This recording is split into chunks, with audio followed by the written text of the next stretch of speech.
Boa noite. Agradecemos mais uma noite e normalmente nós ajudamos apenas no comentário do Evangelho. Em regra a gente pega o Evangelho do dia, usa como mote, faz uma breve leitura e a partir dessa leitura a gente começa a fazer reflexões. Então, em regra nós não preparamos, perguntamos aqui o tempo porque é o tempo que vocês concederem, né? Então, por que não preparamos? Especialmente, como eu estava conversando ali com o Sérgio há pouco, já que no Espiritismo se trabalha a fé raciocinada, muitas vezes a gente tem o costume de fazer a fala decorada. E aí, se eu decoro e lhe apresento como decorado, talvez você também queira decorar e aí vai para algum lugar a fé raciocinada, né? Então, acho que esse é o momento da gente refletir. Como eu vi aqui que o tempo, a questão do Natal está muito presente, vai ter essa festa, então é um momento de muita alegria para nós. Eu fiquei muito honrado pelo convite de estar aqui e participar com vocês desse momento. Tentar falar um pouco, já que não vou levar o tempo da leitura do Evangelho, não vou abrir, eu vou tomar como mote o texto que foi lido do Papa Francisco aqui pela dirigente do centro. Não é? Muito interessante o texto. E eu marquei algumas palavras, principalmente quando ele falava do sacrifício. E quando se fala do Natal, porque Natal tem a ver com nascimento. Tanto que eu sou Renato, é renascido, né? Nascer de novo. Então, a primeira perspectiva de pensar em Natal, em nascer de novo, a perspectiva do sacrifício, é que muitas vezes nós nos separamos, quando não sempre nós nos separamos, ou seja, a gente às vezes vê o Evangelho de pedaço, a gente vê o Cristo de pedaço, a gente não vê o todo, e acho que a grande perspectiva para que a gente possa compreender a realidade e realmente assumir o nosso papel no mundo, é compreender o todo. Porque, na verdade, o que eu acho mais interessante, ontem eu estava falando lá no outro centro, sobre a família Skywalker no livro daquele George Lucas com Joseph Campbell. E ele falava lá do herói de mil faces, a questão da saga do herói. E é um tema que usam em Hollywood para dar sucesso a qualquer filme. É contar uma história em que tem uma pessoa que passou por dificuldade, chegou um momento que ela estava lá na vida sem saber qual era o sentido da vida dela, e ela teve um despertar espiritual, ela recebeu um chamado que ela não sabe de onde, e geralmente esse chamado se manifesta por uma angústia, por um vazio que tem dentro daquela pessoa, e que ela acha que fazer as mesmas coisas não está mais tendo o mesmo sentido, não dá mais barato fazer o que ela costumava fazer, e ela começa a procurar outro caminho, e aí é o chamado, aí é o momento da saga do herói. Biblicamente, vários passaram por isso, mas um dos mais conhecidos é Jonas, que ele recebe um chamado em determinado momento da vida dele, e ele não quer ir, e quando ele vai fugir do seu objetivo, ele é engolido por uma baleia, não é assim? Até ele seguir. O que seria essa baleia? São os problemas. Os problemas têm a ver com a dor é necessária, mas o sofrimento é opcional. Todas as dores são as baleias, todas as dores são os problemas, e todos os problemas nada mais são do que oportunidades de voltarmos para o caminho. Muitas vezes nós saímos procurando esse caminho, mas na hora que ele nos é apresentado, a gente não quer. E essa é a saga do herói, porque quando se fala do nascimento de Cristo, mas não dá para estudar só o nascimento de Cristo, é a saga do herói. É a saga do herói que começou de uma mãe, de uma moça jovem, em uma cultura muito tradicional, que apedrejava mulheres adúlteras, por exemplo, que ela descobre que está grávida antes do casamento, que hoje em muitos casos é um problema, imagina há mais de 2000 anos atrás, numa cultura, que o filho dela ainda poupou de apedrejar uma mulher por adultério. E essa que estava grávida antes do casamento? Quer dizer, ela também recebeu o chamado dela. E ela poderia muito bem ter dito não, mas ela disse sim.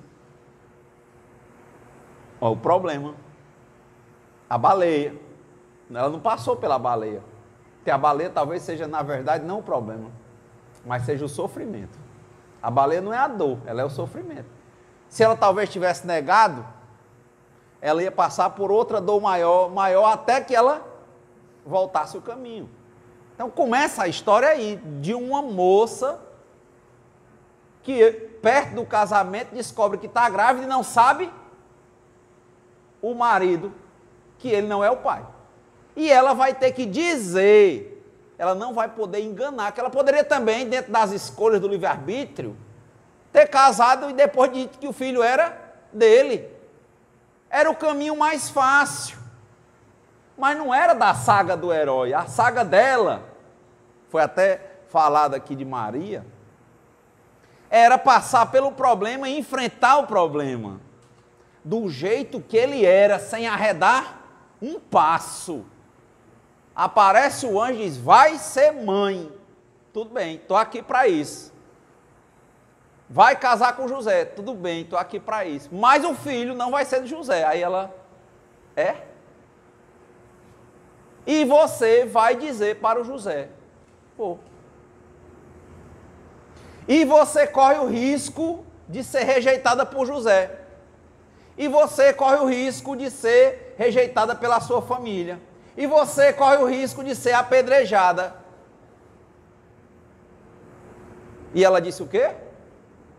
Sim. Aí é o exemplo. Quantas vezes nós passamos por problemas e vamos usar o nosso livre-arbítrio escolhendo os caminhos mais fáceis? Aí vem a questão. Poderíamos passar só por uma dor, mas nós cavamos uma cova de sofrimento. Mas ela assumiu o papel. A grandiosidade que eu vejo de uma família, porque a marca maior do Natal é a união que a gente vê, por exemplo, acho que é uma das coisas positivas, de juntar as famílias, ter uma ceia de Natal e lembrar do nascimento de Jesus, mas não é, acho, para lembrar só do nascimento, é toda uma saga de pessoas que tiveram de se reinventar a cada momento, a cada situação. E na mesma hora em que isso acontece, vem um rapaz chamado José, que com certeza estava para casar com uma moça bonita, de família, não é isso? E que ele achava que estava no céu. Aí aparece para ele a comunicação pela moça de que ela está grávida. E que ele sabia, o filho não era dele.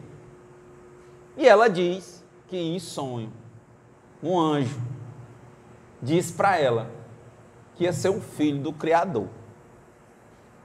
Aí você se imagina que alguma mulher dizendo isso para o noivo, que está grávida, que nunca manteve relações sexuais com ele, e que o filho não é de outro homem, mas é do Criador, e você sabe disso porque foi um anjo que lhe disse.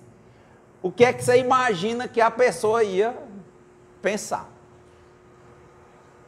E você, José, cada homem aqui, para receber uma notícia como essa,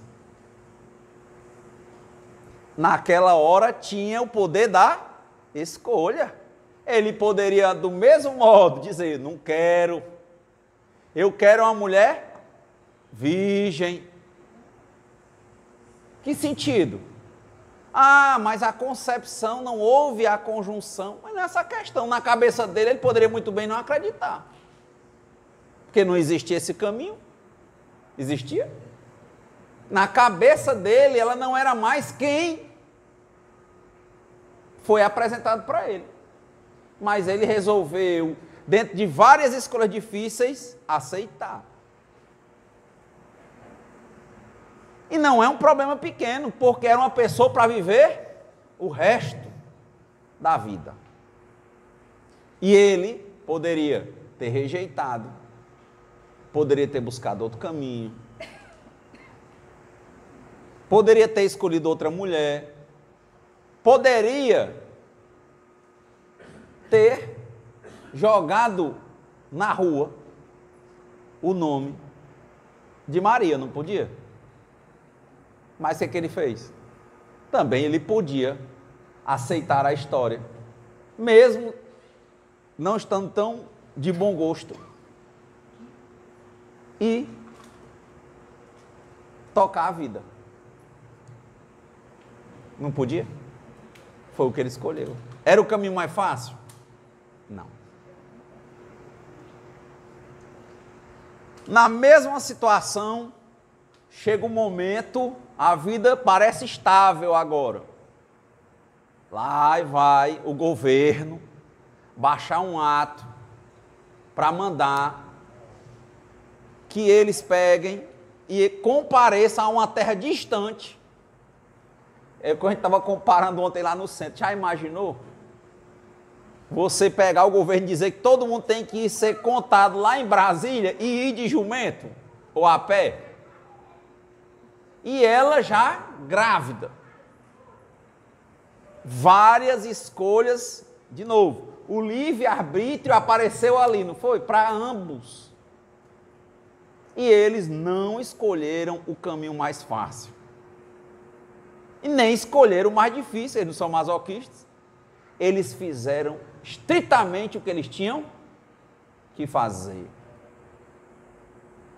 E se nós pararmos para pensar que essa história é para dizer que cada problema que nós temos a cada dia é para a gente lembrar de Jesus, Maria e José, é para a gente lembrar que todo mundo passa por dificuldades.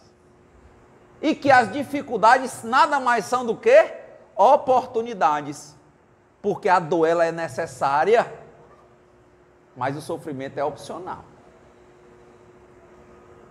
Será que nós estamos assumindo a saga do herói da história que tem como protagonista cada um de nós? Ou será que a gente continua em fuga, falando da vida dos outros, achando o jardim do vizinho mais verde do que o nosso, se comparando com o outro, ou com a outra, com a vida do outro ou da outra? Você já pensou? Quantas vezes você já viu no Evangelho Maria, José e Jesus se sentaram para ficar falando da vida dos vizinhos? Porque a vida dele já tinha muita coisa para resolver. E quem é que não tem muita coisa para resolver na vida? Como, por exemplo, se encontrar, se conhecer, deixar de se comparar, procurar assumir o seu papel e enfrentar as suas próprias dificuldades. E ainda assim, não ver a felicidade nisso. Porque não é uma questão de concentração. Porque concentrar é olhar para um ponto e esquecer os outros. É uma questão de compreensão. E aí é que vem a frase do texto do Papa. O seu sacrifício. Que sacrifício? É a sua, é a minha e é a vida deles, cada um fazendo as suas escolhas. Só é sacrifício se não compreender qual é o seu papel. Para os espíritos, aqui é um mundo de provas e expiações, em que as dores vão nos ensinar que vão baixar um pouco o nosso egoísmo, o nosso egocentrismo, que vão afastar o nosso apego. Pega os budistas, grande tema do Buda, o desapego. Grande marca dos nossos problemas, o apego. Pergunta o Dalai Lama, em uma palavra, o que resume todos os problemas da humanidade, ele diz: ignorância. A ignorância, aquela que a pessoa não sabe e nem quer saber. Mas a ignorância mais recorrente é aquela em que a pessoa compreende errado a natureza das coisas e fica repetindo como se fosse certo. Porque compreender errado a natureza das coisas é, por exemplo, querer não ter contrariedades. É querer chegar no centro e ser santo. Não é. Só quem é o sem par é o Criador. Porque a partir do momento que é matéria e é espírito. O maior símbolo que eu acho disso é o taoísta, né? O yin e o yang. A partir do momento que a gente se aceita, se acolhe, se enxerga com as nossas qualidades e as nossas dificuldades, a gente pode ter melhor discernimento, teremos com certeza melhor compreensão e escolheremos bem para enfrentarmos os nossos desafios. Aí vem Jesus, Maria e José. E esses desafios vão doer no começo. Mas na hora que a gente compreendê-los, não representarão sequer um sacrifício. E não estou negando a história, porque me inquietava muito quando eu lia o Evangelho e tinha uma parte que Jesus açoitava os vendilhões do templo. E tinha outra parte que Jesus na cruz dizia, mas era entre aspas, e era em itálico, e tinha 3 pontinhos, e ele dizia, Eli, Eli, lama sabachthani, ele dizia, Deus, meu Deus, por que me abandonastes? E eu dizia, mas como um ser da envergadura do Cristo fraqueja? E toma interpretações. Aí um dia eu vi um palestrante chamado Haroldo Dutra Dias, que eu tinha aquela inquietação, mas não fui estudar, eu fiquei procurando. Caí na palestra dele, que fez uma pesquisa. E é interessante, que não tira nada da saga do herói do Cristo. Porque na hora que ele pensou, não é fraquejou, foi na hora que ele foi lá para o monte e suou sangue e disse, Pai, se podes, afasta de mim esse cálice, mas seja feita a vossa vontade antes da minha. Olha o que a mãe dele fez. Tem sangue aí, viu? Olha o que o pai dele fez com a mãe dele. Topou. E olha o que ele fez. Topou também. É para mim? Não queria não. Se podes, afasta de mim esse cálice. Mas seja feita a vossa vontade antes da minha. Dali para frente é outro homem. É um homem que assumiu a saga do herói dele. Que cada um é herói aqui. E ele desce, e Pedro corta a orelha de um soldado, ele diz, guarda a tua espada, porque quem vive pela espada também morre pela espada, guarda. E aí ele vai seguir, até ser apresentado a Pilatos, e apanha e tudo mais, e não fala nada, só tem isso em João. E Pilatos olha para ele e diz assim, pergunta várias coisas e ele não responde. Ele diz, tu sabes quem eu sou? E qual o poder que eu tenho? Jesus olha para ele e diz, pela primeira vez ele fala, tudo que está embaixo, só está embaixo, porque meu pai que está em cima, permitiu, e não deu mais uma palavra.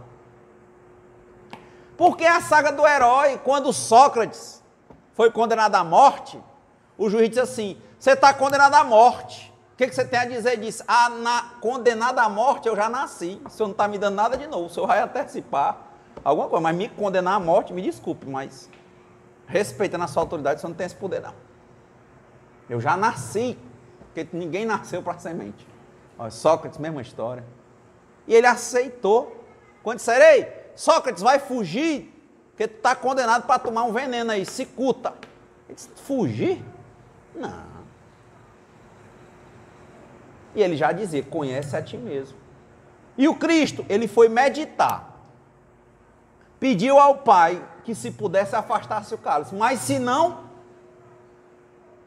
se ele entendesse, que é lógico, o Pai pode tudo. Mas se ele entendesse que era para ele ir, ele ia. Que ele era obediente. Porque ele não era obediente só. Ele tinha uma compreensão elevada e sabia que Deus era infinitamente bom. E só queria o bem. E que não existia acaso. E ele topou. Não dá para olhar para o futuro. Porque a cada momento ele devia estar se observando, porque se conhecia.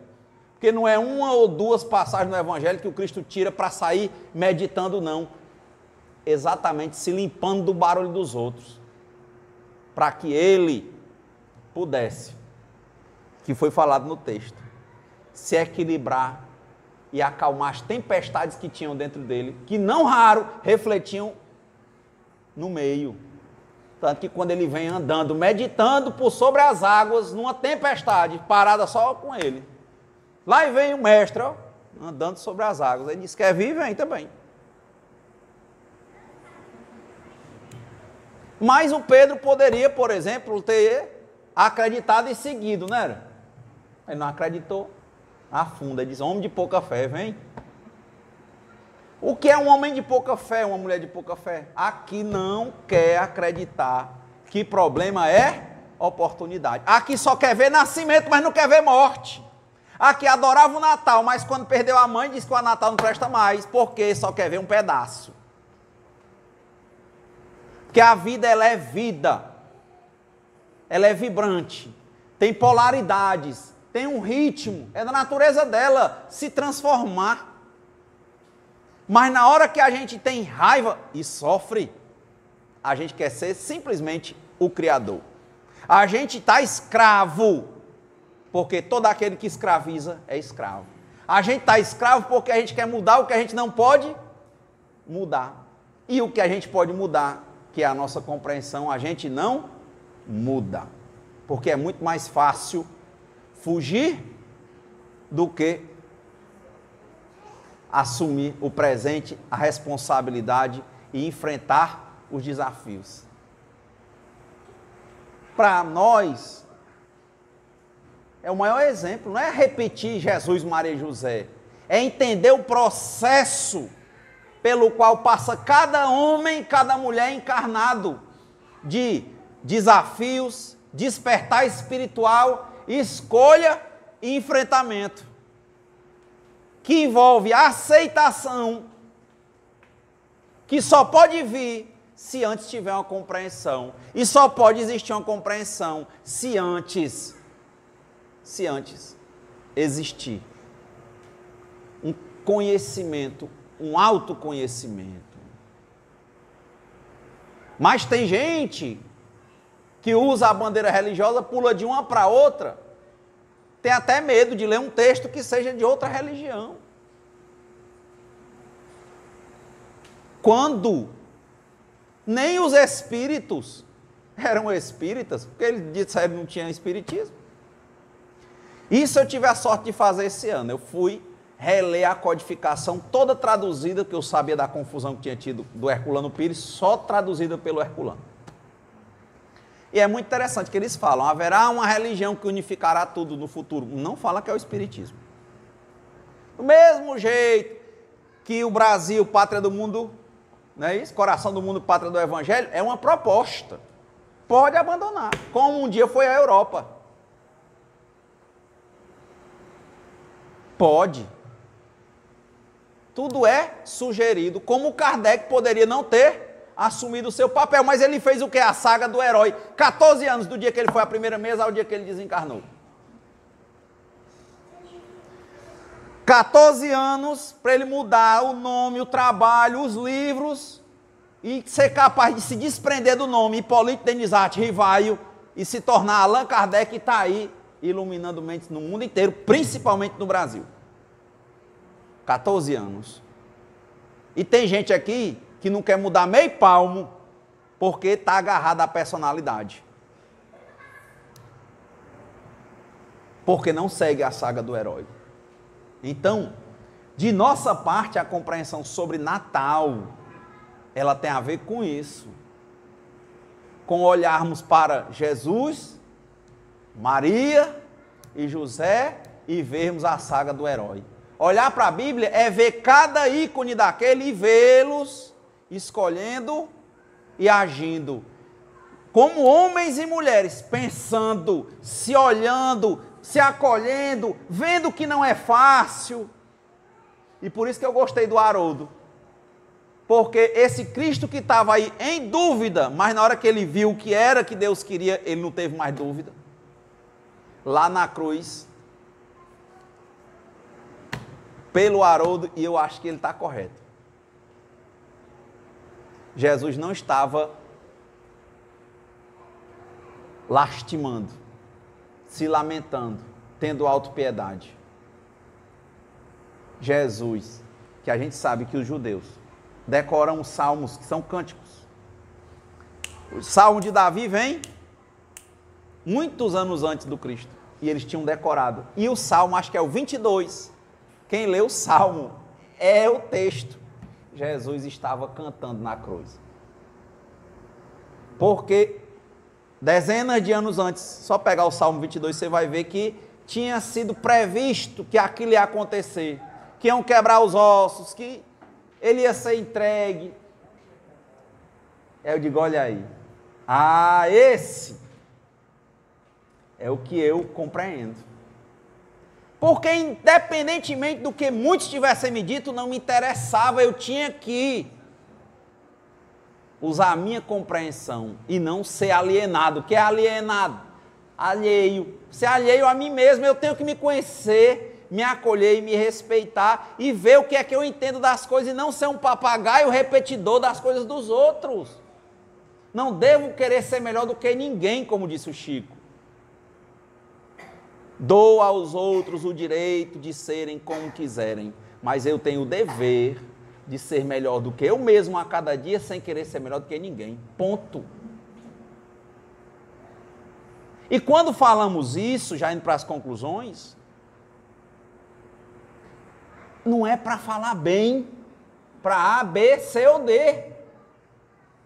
É como se fosse uma autoterapia aqui em conjunto. Eu estou toda hora me olhando e lembrando o que aqui? Das dificuldades pelas quais eu passo, e isso não tem nada a ver com individualismo, porque eu sei que cada um aqui está vendo várias dificuldades pelas quais passa. E eu estou apenas olhando e medindo como é que está o meu compromisso com a vida. Se realmente eu estou assumindo e vivendo e vendo a felicidade e o amor que estão aí, ou se eu estou em sacrifício. Porque provavelmente se eu estiver em sacrifício, é como o codependente, né? Diz que o codependente não ama, ele faz tudo pelos outros, mas é porque ele quer ser amado. Ele não ama. Então, que nós possamos refletir, ter muita atenção nesse Natal, não para olhar só como uma parte, mas que a gente possa se entender como um elemento dentro do todo e que nós fomos criados como partes dentro da sinfonia do Criador. Foi aí falado no texto. Cada um toca uma nota que só você, independentemente da idade, da profissão, da cor e da escolha sexual, do país, do time, mas só você pode tocar. Então, a orquestra e a música está sempre tocando. Está sempre faltando o seu instrumento para que ela toque melhor. O que precisa? Atenção, conhecimento interno, acolhimento, compreensão, para que a gente tenha boas escolhas. E assim ver no Natal uma isca para a gente enxergar o conjunto, para a gente se enxergar e para a gente assumir as nossas responsabilidades. Como disse, para concluir, Paulo, e aí o comprador é Deus. Fostes comprados por um bom preço. Não vos façais servos de homens. Muita paz. Obrigado.